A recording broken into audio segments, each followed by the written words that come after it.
Andrew, I know that there is a different point of view here, and I would like you to comment on a piece that we had this morning in Responsible Statecraft by Monica Duffy Toft, who basically argues that we were interventionists from the beginning. And she says, excuse me, she says that we usually tell the story as a fall from grace. In the beginning, according to this story, the founders kept us out of foreign quarrels.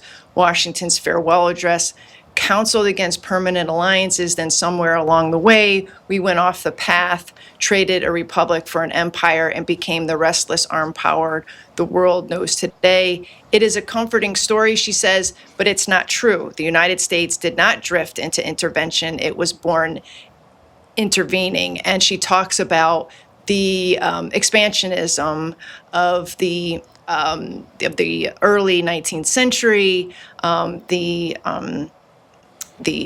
conquest of the territories in the West and the Indian peoples, and says that we were isolationists, quote unquote, selectively. Can you talk a little bit about the debate over whether or not, like, the founders had created, like I said, these conditions for lack of better words, like a more non-interventionist, you can even say isolationist foreign policy versus the fact that, yeah, maybe we didn't get into foreign wars and foreign entanglements, but we were doing a lot of fighting and intervening and conquering here, almost mirroring the empires of Europe at the same time.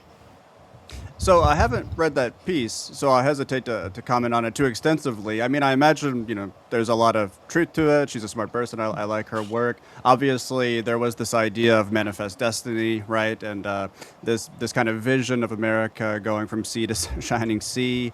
Obviously, we fought the American Indians.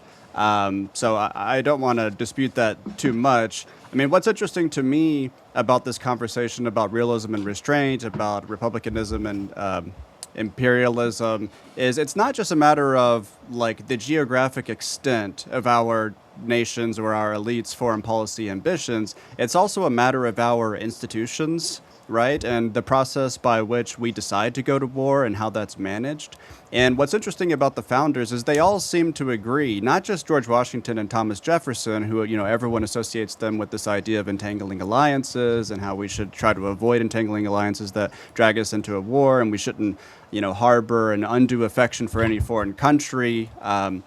Even Alexander Hamilton, I imagine maybe Brandan Buck as a libertarian, Hamilton's not his favorite founder. But if you read like the Federalist Papers, I think number 69 or something, Hamilton is talking about a strong executive, and he's explaining, actually, this isn't like a king.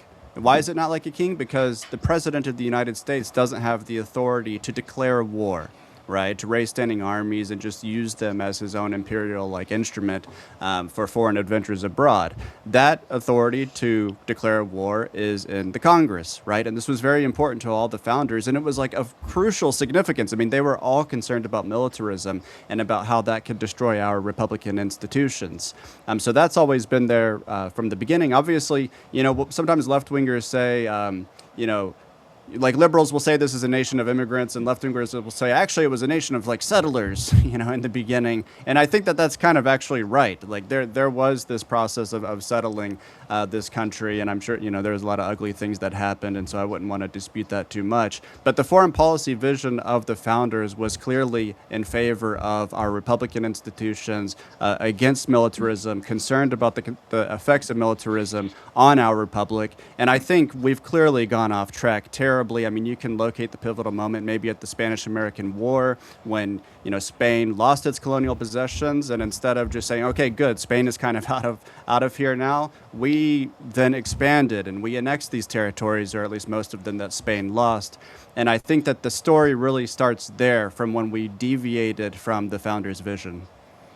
Yeah, Kelley, if I could just also comment on that, I think putting aside the obvious horror of westward expansion and the lives lost, etc., there was a different vision of what westward expansion was, and is that all those lands would eventually be resettled and incorporated into the country as states. And that model was completely abandoned once once people start talking about annexing, as Andrew said, lands that were formerly part of the Spanish Empire, because then there was no designs on incorporating them into the country writ large. So, again, if your measure of imperialism is just power, then yes, then you can draw the start of the American Empire back to the founding, to Jamestown, wherever. But I think if you take a more narrow conception of what empire is and imperialism, then that 1898 to 1914 window is much more defensible.